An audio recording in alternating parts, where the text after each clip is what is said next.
भगवान वीरो मंगलम गौतमो गणी मंगलम कुंद कुंदात्यो जैन धर्मोस्तु मंगलम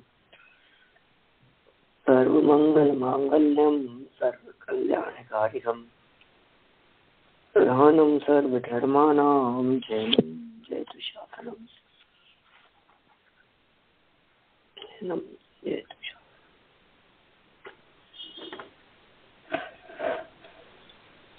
श्रेष्ठोपदेश नामक ये ग्रंथ है और इस ग्रंथ के आधार से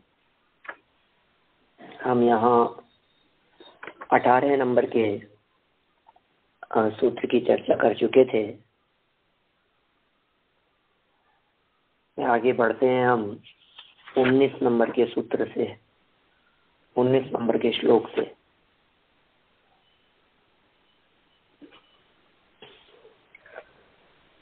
इसकी उत्थानिका देखिए आप पेज नंबर 47 पर। फिर से शिष्य कहता है, तब धनादि से भी आत्मा का उपकार होगा, अर्थात भगवान शरीर सतत बाधा का कारण होने से उस पर धनादि से उपकार नहीं होता, तो आत्मा का उपकार केवल उपवास आदि तपश्चर्या से ही नहीं अपितु धनादि से भी होगा।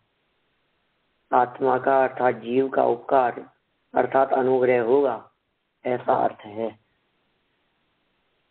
माने शिष्य का ये कहना है कि अकेले तपश्चरण से ही आत्मा का उपकार नहीं होता, धनादि से भी उपकार तो होता ही है, क्योंकि धन से दान आदि देता है और उससे इस जीव के पुण्य कर्म का बंधन होने से जीव का भला होता है। शिष्य की शंका है।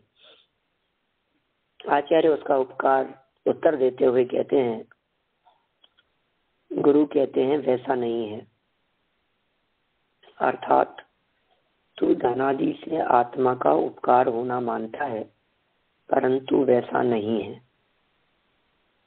क्योंकि यज्जीवस्योपकाराय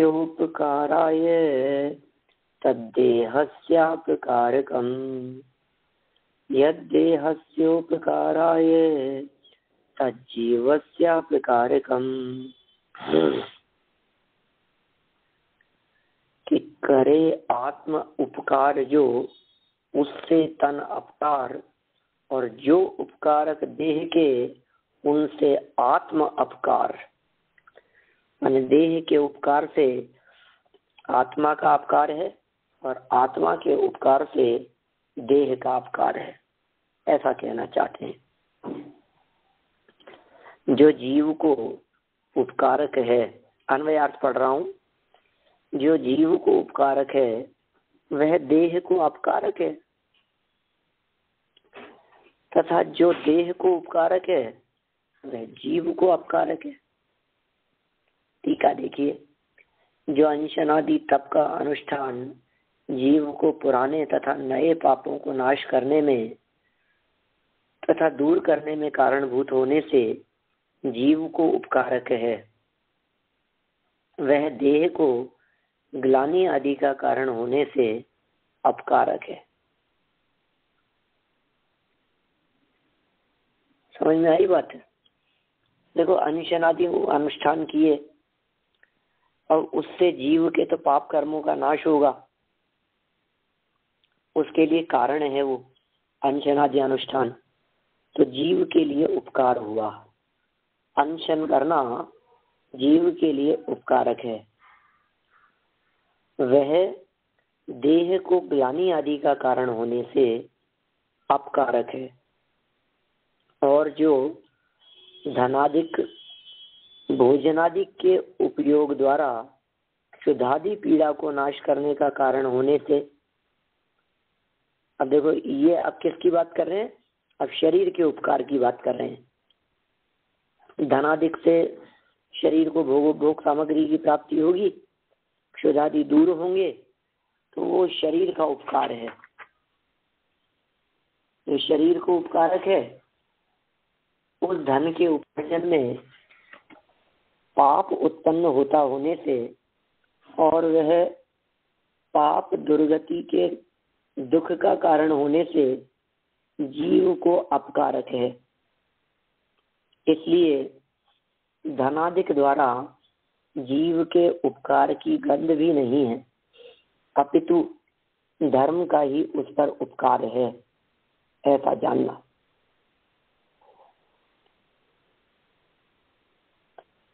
कितना सरल भाषा में ये बात समझा दी गई है।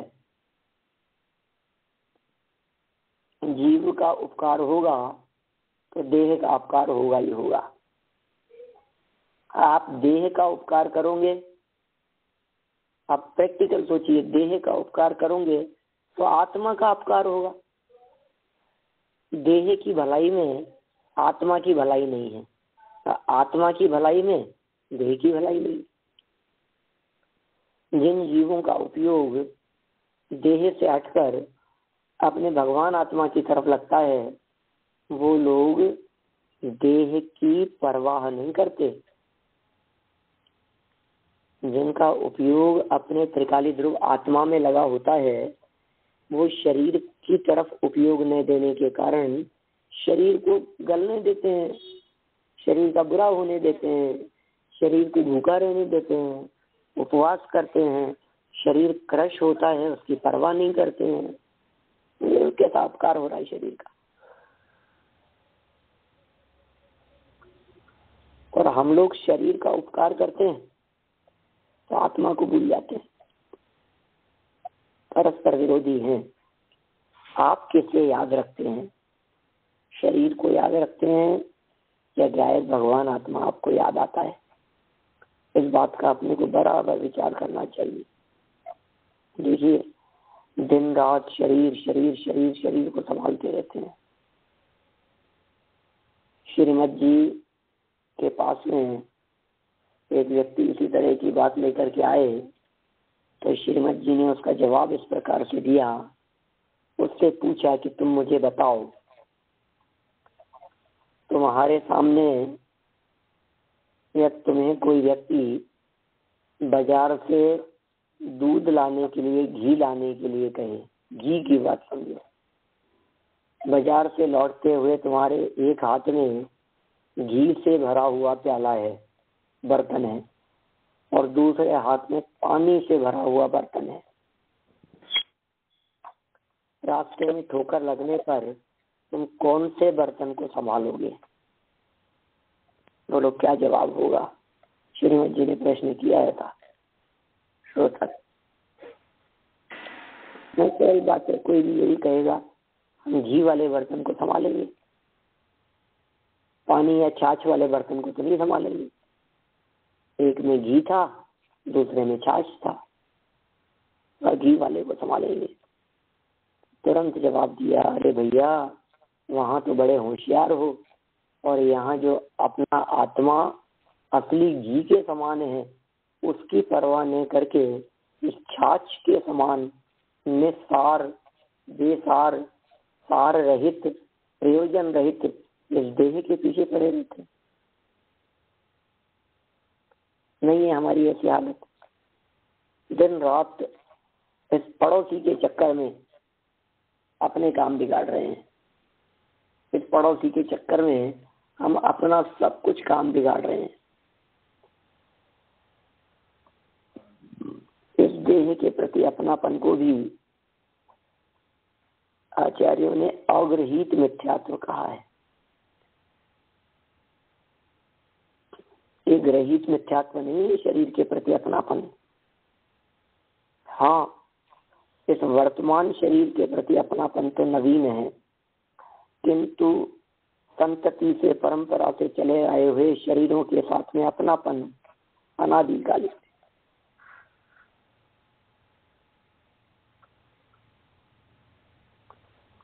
प्रवाहपनी की दृष्टि से देखें तो वो अपनापन बहुत लंबे काल से, सदा से चला आया है।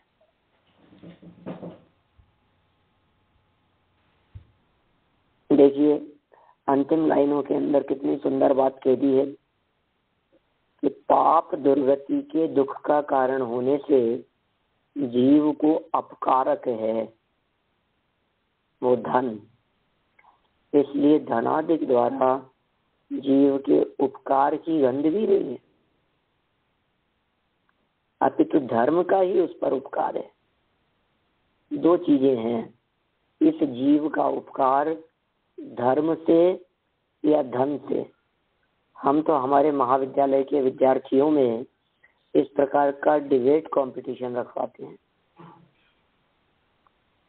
आप विचार कीजिए, आप तर्क कीजिए, अपने आप से तर्क कीजिए, घर में इस तरह का कंपटीशन रखिए, आप चिंतन कीजिए, आप अपने मंदिर में इस तरह का आयोजन करवाइए, वाद विवाद प्रतियोगिता रखवाइए। दो लोग, दो पार्टी बना दीजिए, एक पार्टी ऐसी, एक ग्रुप ऐसा जो ये कहे कि धर्म से ही जीव का उपकार होता है, धर्म से ही हमारी भलाई है, धर्म ही अच्छा है, धर्म ही श्रेष्ठ है।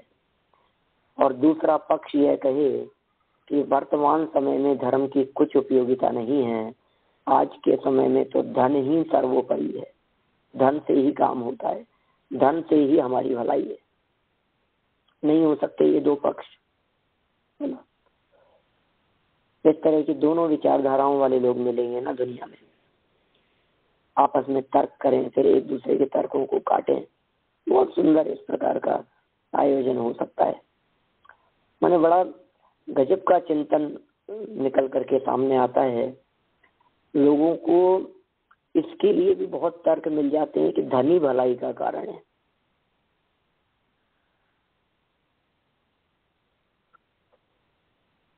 उनको ये लगता है कि धन है तो सब कुछ है। वो पता है कैसे तर्क दिए जाते हैं। माने आप सोचिए, धन नहीं होगा तो मंदिर नहीं बनेगा, कर लो आप धर्म। धन ही है भाई साहब जिसकी वजह से आप मंदिर में बैठे हो, ये धन है जिसकी वजह से आपका ये माइक और ये सब चल रहे हैं, बिजली लाइट रोशनी, ये सब धन का ही चमत्कार है, इससे ही भलाई है। आज बिना मोबाइल के अपनी लाइफ की कल्पना करके देखो, बिना मकान के अपनी लाइफ की कल्पना करके देखो, ये तो धन से मिलता है, इससे भला होता है। जिसके पास नहीं है ये सब उनकी हालत देखो, और जिनके पास है उनकी हालत देखो, वे कितने मजे में, सुख में, इससे भला हो रहा है। कौन उपकार करता है जीव का? धनी तो कर रहा है उपकार। ऐसे तर्क दिखते हैं। आपके पास में साधन है तो आप सुखी हो, आपके पास में साधन नहीं है तो आप दुखी हो। और साधन किस वजह से है? धन की वजह से है। धन है तो साधन है, सुखी है। धन है तो सुविधाएं हैं, उससे जीव सुखी है। माने इस जीव का उपकार करने वाला धन ही है, ऐसा कहने वाले भी लोग दुनिया में बहुत हैं। लोग तो पैसे को प्राण तक कह देते हैं क्या। और आजकल तो इसको विटामिन एम कहने लग गए। हमारे यहाँ तो विटामिन एम कहते हैं इसको। ये मनी भी जो है ये विटामिन है। ऐसा तो हमने बहुत पहले सुना था, बहुत बचपन में लोग ऐसा कहते हैं, पैसा ही तो प्राण है, पैसा तीर्थ धाम, और नगद नारायण साथ हो तो दुनिया करे सलाम। ये दुनिया की ऐसी दशा है। पैसा ही प्राण हो गया है, पैसा ही तीर्थ धाम हो गया है, और यदि ये नकद जेब में है तो दुनिया आपको आगे पीछे घुमाती है, सलाम करती है। सब व्यवस्थाएं आपकी जितनी भी होती है वो सब पैसे के आगे, पैसे वालों की सब व्यवस्थाएं। और नीतिकारों ने भी इस प्रकार की बात कही है, सर्वे गुणा कांचन आश्रयंति, सारे के सारे गुण कंचन और स्वर्ण के आश्रित रहते हैं। सर्वे गुणा कांचन आश्रयंति, सभी गुण स्वर्ण में दिखाई देते हैं। मतलब कैसी व्यवस्था है इस धन के बारे में, उपकार होता है कि नहीं। फिर भी यहाँ आचार्य देव ने बहुत स्पष्ट शब्दों में कह दिया कि भैया धन से तन का उपकार होता है, जीव का नहीं।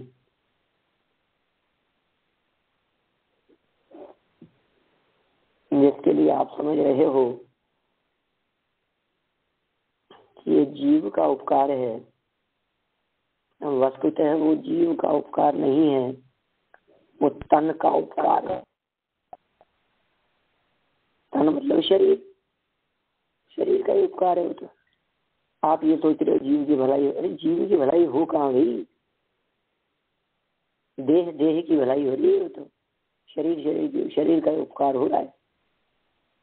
दुर्गति का कारण है, पाप का कारण है, अधोगति का कारण है, विषयों में फंसाने वाला है, विषयों में रुलाने वाला है, जगत में भ्रमाने वाला है, मोह में फंसाने वाला है। ये सब धन बहुत खतरनाक है। तो फिर धर्म ही एकमात्र ऐसा है जो विषयों से बचाता है। धन देह के लिए और धर्म हमारे लिए। इस तरह से ये दुर्गति का कारण जानकर धन से दृष्टि हटाओ और अपने ज्ञायक पे दृष्टि लाओ। देखिए, आप भावार्थ पढ़ते हैं अपन इसी विषय के बारे में। निश्चय अंशनादि तप के अनुष्ठान से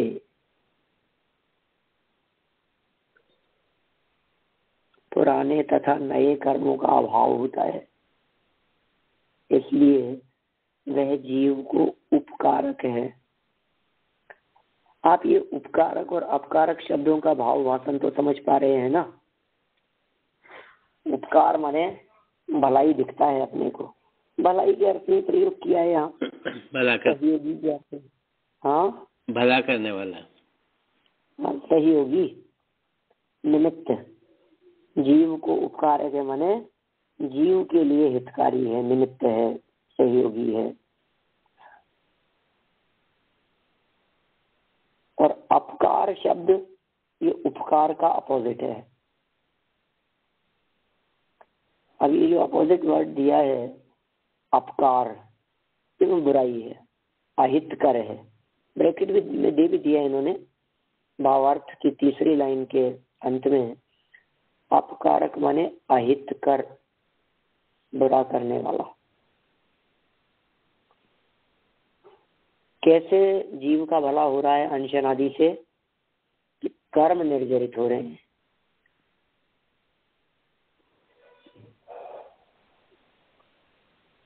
पुराने कर्म भी जा रहे हैं और नए बंधने वाले कर्म भी कम बन रहे हैं। इस तरह उपकार।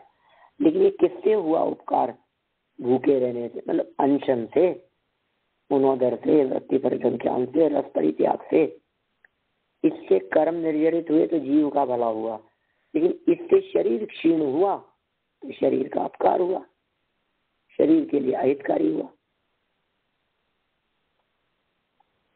भोजन आदि के भोग द्वारा क्षुधादि पीड़ाएं दूर करने में धन निमित्त है, इसलिए शरीर को उपकारक है।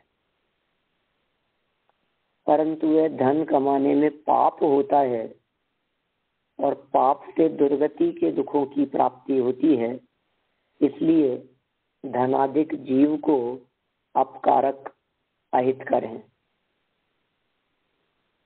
बोलो, धन से क्या होगा? क्षुधा आदि दूर होंगे, उसमें निमित्त है वो शरीर की भलाई हो गई। शरीर का भला किस चीज में है? स्वस्थ रहने में। दवाइयां मिल गई, संभालने वाले मिल गए, ऊपर से चमक दिखने लगी, तो शरीर के लिए उपकारक बनने में ये धन दिखाई देता है। ये धन की वजह से शरीर का उपकार होता देखा जाता है। परंतु वास्तव में तो पाप हुआ है। कितना भी धन से उपकार हुआ हो तन का, लेकिन धन कमाने में पाप हुआ और पाप से दुर्गति और उससे दुखों की प्राप्ति। इसलिए धनाधिक जीव को अपकारक अहितकर है। धन आदि से जीव का अहित ही होता है, धन आदि से जीव का अपकार ही होता है, अहित ही होता है। इसलिए समझना चाहिए कि धनादिक द्वारा जीव को लेश मात्र उपकार नहीं होता। क्या समझना चाहिए कि धन के द्वारा जीव को लेश मात्र भी उपकार नहीं हुआ। धन से जीव का उपकार तो निश्चय आत्मधर्म से ही होगा। क्या क्या मिलेगा धन से, बताओ, क्या मिल जाएगा धन से? कपड़े चाहिए ही नहीं, और क्या मिलेगा? भोजन मिले तो ठीक, ना मिले तो ठीक, रोटियों की कौन परवाह करता है। और क्या मिलेगा धन से? गाड़ी बंगला, बाहरी ठाट बाट, क्या करेंगे हम? ये सब छोड़ करके ही जाना है। मैंने आप जिस उपकार की बात कर रहे हैं वो उपकार नहीं होता भाई साहब। जीव का उपकार तो निश्चय आत्मधर्म से ही होता है। फिर इस बात को बढ़ाते हुए यहाँ शिष्य कहता है तब शरीर के उपकार संबंधी विचार किया जाता है।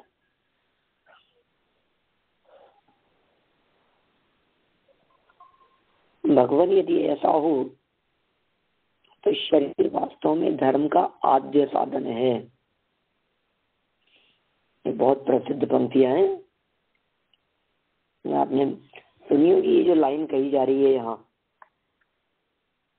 शरीर वास्तव में धर्म का आद्य साधन है। आद्य मतलब शुरुआती, पहला।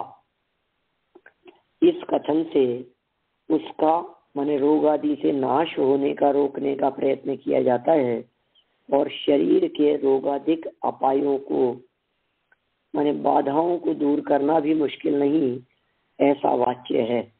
कारण कि ध्यान द्वारा उन्हें रोगादिक का दूर करना सहजता से किया जाता है तथा तत्वानुशासन श्लोक 227 में कहा है कि तदात्रिकम, ऐसी लाइन आई है उसमें 217 नंबर के श्लोक में, यदात्रिकम फलम किंचित फलमामुत्रिकम च यत् एतस्य द्वितीयस्यापि ध्यानमेवाग्रकारकम्। ये बात वहां कही है। ये जो बीच में एक लाइन आई ना जहां से इन्होंने शुरू किया, ये शरीर वास्तव में धर्म का आद्य साधन है, मिल गई आपको ये लाइन? शिष्य की शंका के संदर्भ में दूसरी लाइन, पेज नंबर 48 पर, शरीर वास्तव में धर्म का आद्य साधन है। शरीर माध्यम खलु धर्म साधनम।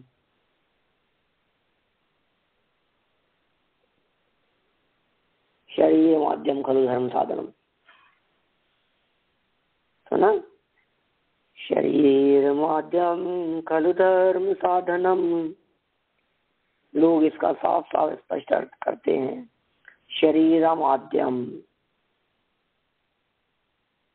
शरीर पहले है, खलु धर्म साधनम, निश्चय धर्म की साधना के लिए। बहुत सारे लोग इस पंक्ति का सहारा लेकर के ऐसी बातें करते हुए दिखते हैं कि भैया शरीर है तो धर्म है, शरीर नहीं है तो धर्म नहीं। सुना होगा आपने भी ऐसा।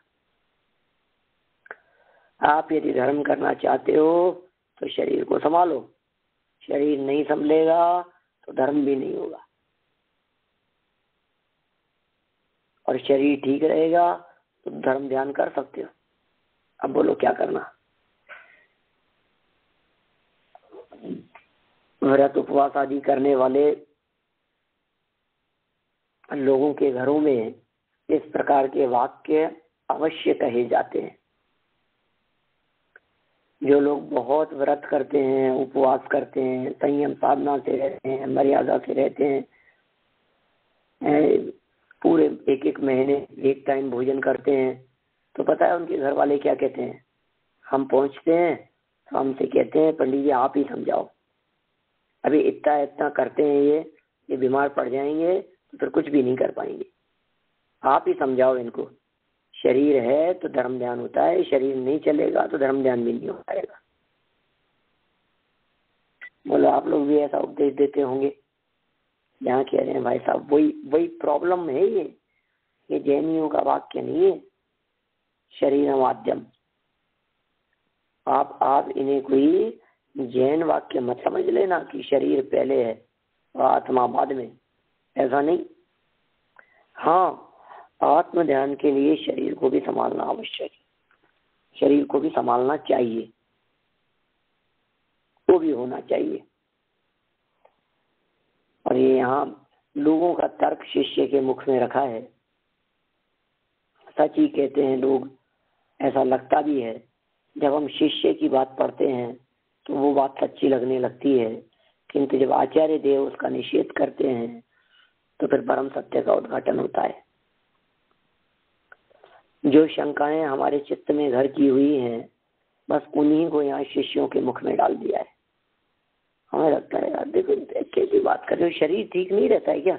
बीमारी नहीं आने देता, धन होता है तो फटाफट इलाज हो जाता है। भाई साहब आज पैसा था इसलिए घुटनों का ऑपरेशन करवा लिया और आज बराबर प्रवचन सुनने के लिए जा पाते हो, मंदिर जाते हो, दर्शन पूजन हो जाती है, स्वाध्याय कर लेते हो, चर्चा के लिए जाकर के बैठ जाते हो। ये सब काम हो गया है आपका इस शरीर की वजह से, धन की वजह से। धन नहीं होता और इलाज नहीं होता शरीर का, धन को लेकर के बैठे रहते एक जगह पर, काट पकड़ लेते। आज पैसा है तो बड़े से बड़े डॉक्टर को बुला लिया हमने, कोई कहाँ से आ जाएगा, कोई कहाँ से आ जाएगा, कोई कहाँ से आ जाएगा, सब व्यवस्था हो जाती है। पैसे के दम पर क्या व्यवस्था नहीं होती है आज। आप धर्म भी करना चाहोगे, अरे आप चिंता मत करो, अभी पैसा कमाने दो, पैसा होगा तो खूब तीर्थ यात्राएं हो जाएगी, फ्लाइट से बैठा करके ले जाएंगे आपको सम्मेशिखर जी, बिल्कुल सीधा। और देखना पैसा हुआ तो एक रोप वे बना देंगे हम, सीधा चंद्रप्रभ भगवान की टोक से लेकर पार्श्वनाथ भगवान की टोक तक, नीचे से ऊपर तक, बिल्कुल आप उसमें बैठो और सीधा ऊपर पार्श्वनाथ भगवान की टोक पे पहुंच जाओ। चढ़ने का भी काम नहीं, चलने का भी काम नहीं, ऐसी व्यवस्था कर देंगे। कुछ ऐसा हेलीपैड या कुछ ऐसा बनाएंगे वहां कि हेलीकॉप्टर ले जाकर के सीधा वहीं उतरो आप चंद्र भगवान की, पार्श्वनाथ भगवान की टोक पर सम्मेशिखर जी में। पैसे का काम है, माया पैसारी।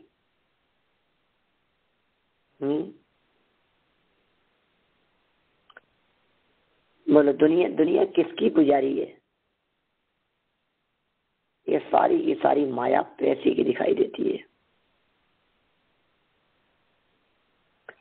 दुनिया पैसा की पुजारी, पूजा करते नर और नारी, माया पैसारी, माया पैसारी। ये सब दुनिया जितनी दिखाई देती है सब पैसे के लिए। पूजा भी करती है तो पैसे के लिए, मंदिर आती है तो पैसे के लिए, धर्म करती है तो धन के लिए, धन से धर्म और धर्म से धन। ये इन्होंने बड़ा ऐसा बैठा रखा है लोगों ने, बड़ा एक दूसरे का सहयोग। धर्म करके धन मांग लेते हैं भगवान से, और धन मिलता है तो उसी धन से भगवान को थोड़ा सा रिश्वत दे देते हैं, फिर भगवान का कोई पूजा पाठ करा लेते हैं, और फिर पूजा पाठ करा करके फिर धन मांग लेते हैं, और फिर उस धन से कुछ आयोजन करा देते हैं, और फिर उससे धन मांग लेते हैं। ये बड़ा गजब का आपस में इनका संबंध चलता है भगवान के साथ में। अच्छी ट्यूनिंग बैठा रखी है लोगों ने।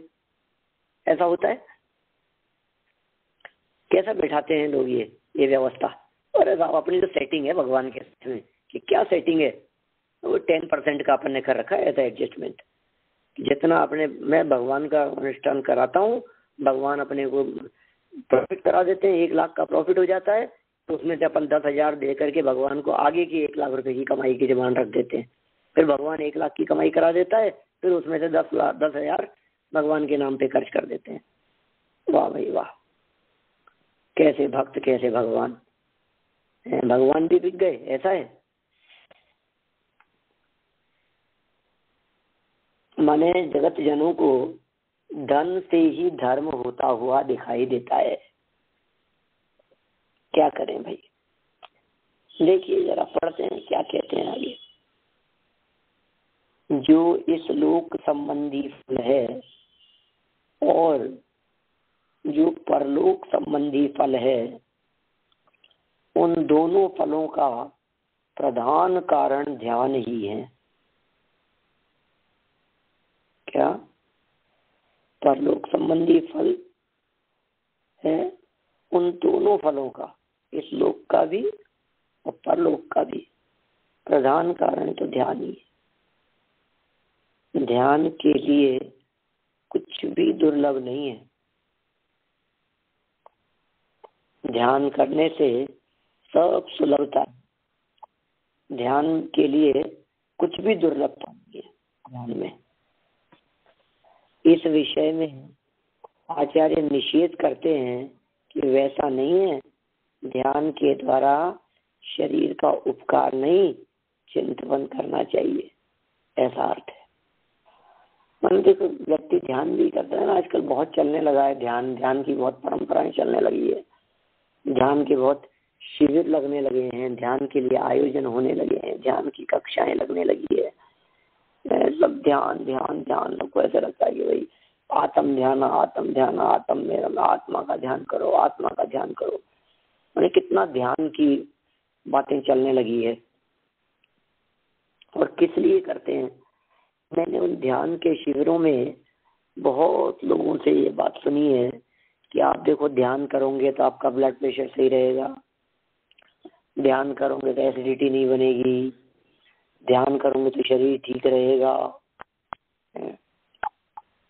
ये सब ये ऐसी शंका रखी यहाँ शिष्य के मुख में कि ध्यान के लिए कुछ भी दुर्लभ नहीं है, ध्यान से सब काम हो जाते हैं।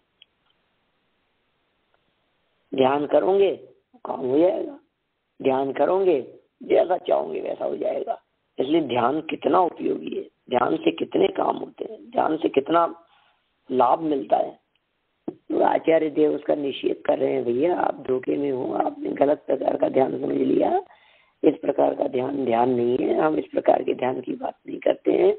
इस ध्यान से शरीर का उपकार नहीं होता, शरीर के उपकार के लिए ध्यान नहीं किया जाता।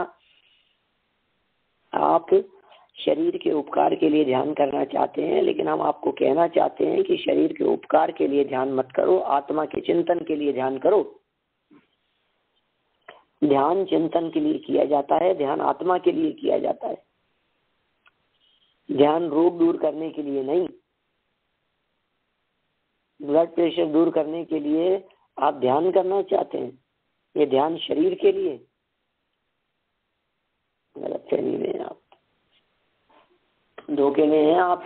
हम क्या कहें आपको, आप गलत चीज की नाप कर रहे हैं।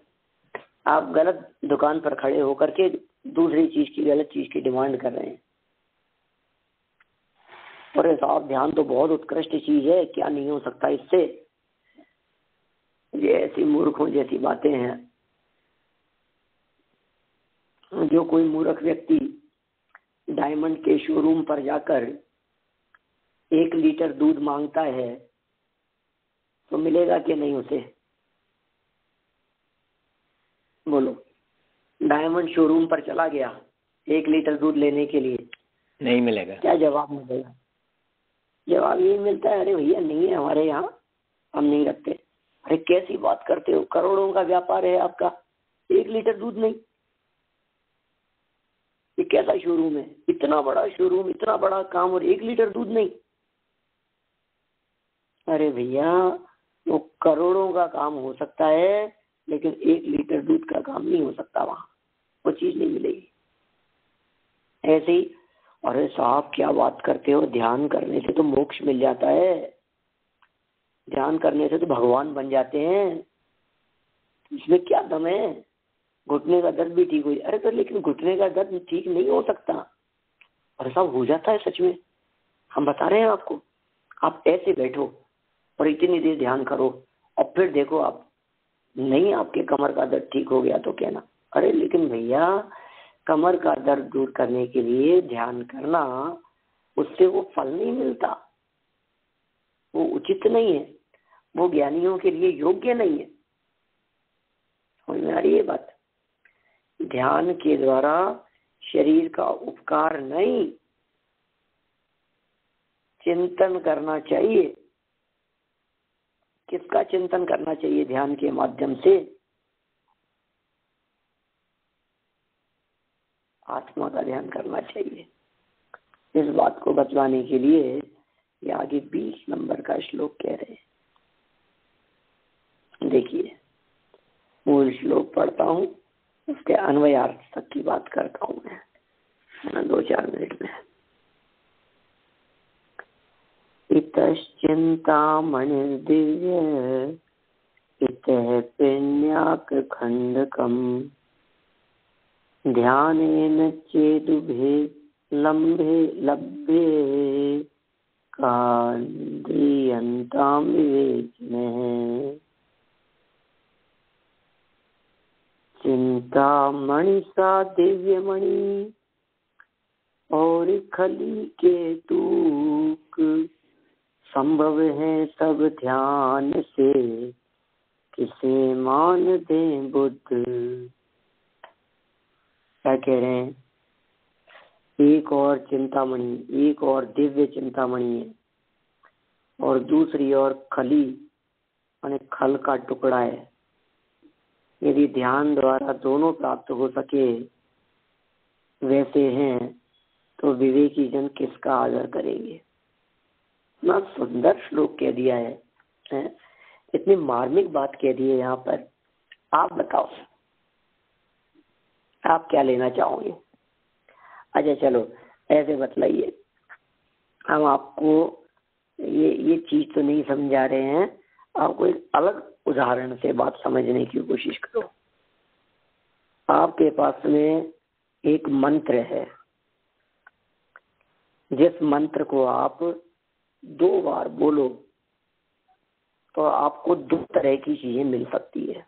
एक बार बोलो तो आपको बहुत विशिष्ट प्रकार की 2 तरह की चीजें मिल सकती है, लेकिन उन दोनों में से आपको डिमांड रखनी पड़ेगी तो आपको मिलेगी।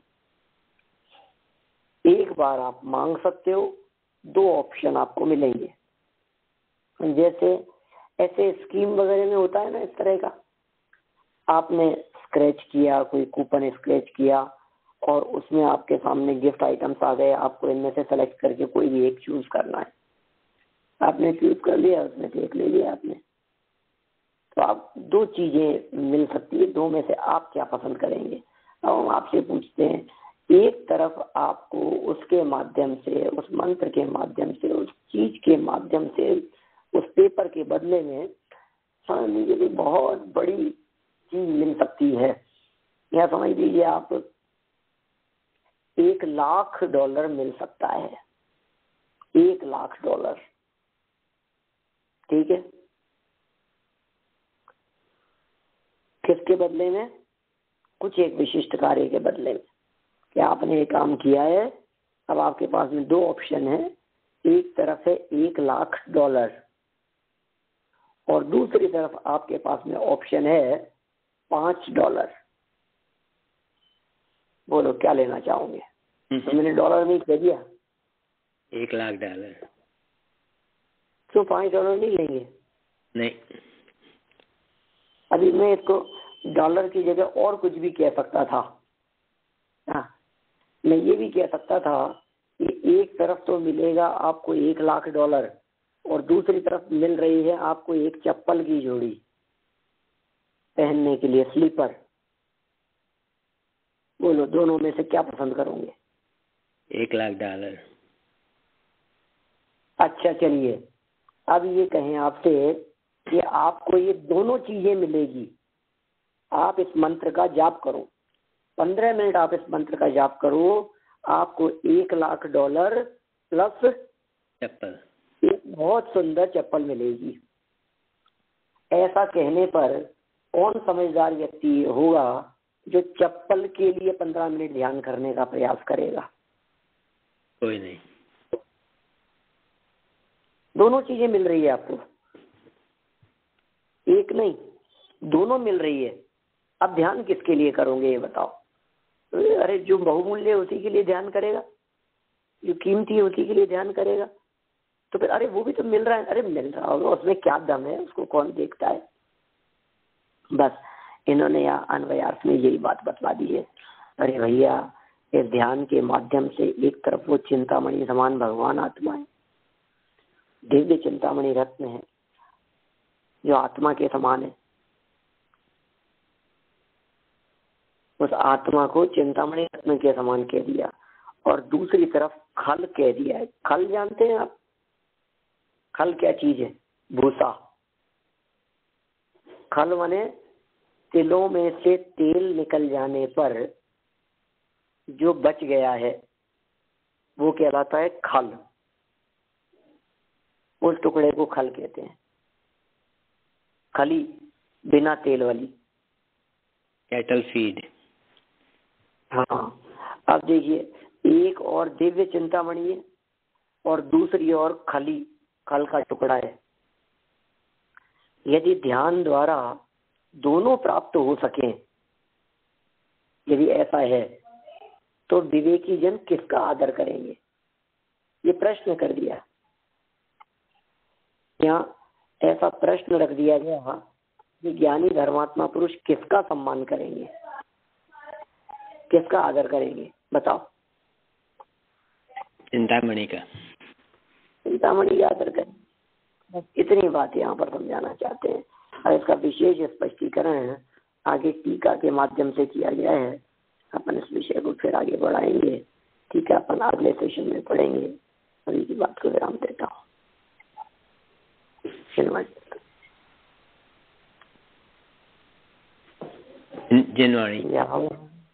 ज्ञावाणी के ज्ञान थे तुझे लोकालोक, ओ वाणी मस्तक नमो, सदा देत हूँ रोक, सदा देत हूँ रोक। नौ बार नमो कर्मठ।